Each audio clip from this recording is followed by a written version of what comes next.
अफजलखानाला फोडला होता. प्रतापगडाच्या पायथ्याला अफजलखानाला फोडला होता. पुण्यात शाहिस्तेखानाला पुरता कोंडला होता. पुण्यात शाहिस्तेखानाला पुरता कोंडला होता. पुरंदराच्या पायथ्याला मिर्झाशी चतुर्याने लढला होता. पुरंदराच्या पायथ्याला मिर्झाशी चतुर्याने लढला होता. आग्र्याला जाऊन युद्ध औरंगजेबाला भिडला होता. आग्र्याला जाऊन युद्ध औरंगजेबाला भिडला होता. महाराष्ट्राच्या या मातीत युगपुरुष शिवबा राजा घडला होता. महाराष्ट्राच्या या मातीत युगपुरुष शिवबा राजा घडला होता. छत्रपती शिवाजी महाराज हे थोर पुरुष होते. आपण दर साल त्यांची जयंती मोठ्या आदराने व उत्साहाने साजरी करतो.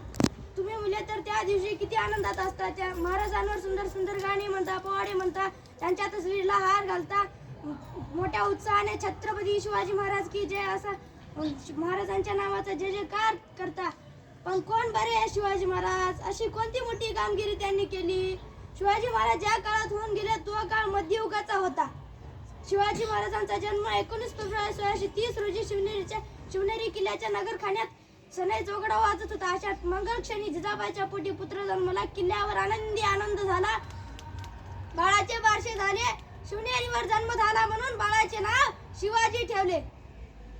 शिवराय पुणे जागीर झाले तरी जिजाबाईच्या देखरेखीखाली त्यांचे शिक्षण चालूच राहिले. बंगलोरून येताना शहाजी राजांनी सोबत दिलेल्या नामोल शिक्षकांनी शिवरायांना अनेक विद्या व भाषा शिकवल्या.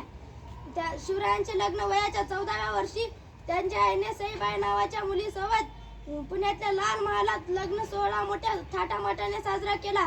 पुण्याच्या नैऋत्येला असलेले रायरेश्वराचे मंदिर हे मोठे रमणीय स्थान होते. 1645 साली वयाच्या 15व्या वर्षी रायरेश्वराच्या मंदिरात स्वराज्य स्थापनेची प्रतिज्ञा केली.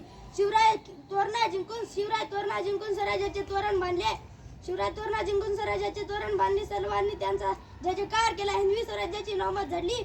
नखाऱ्यांचा व शिंगांचा आवाज सह्याद्रीच्या दऱ्याखोऱ्यात घुमला. त्या किल्ल्याला प्रचंडगड असे नाव दिले.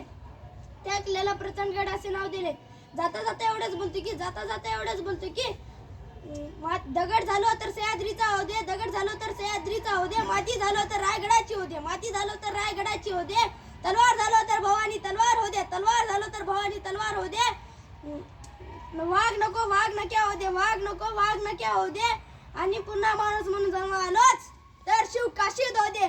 आणि यापैकी काही जर जमत नसेल तर पुन्हा मला जन्मालाच घालू नको. मी याच जन्मी धन्य झालो.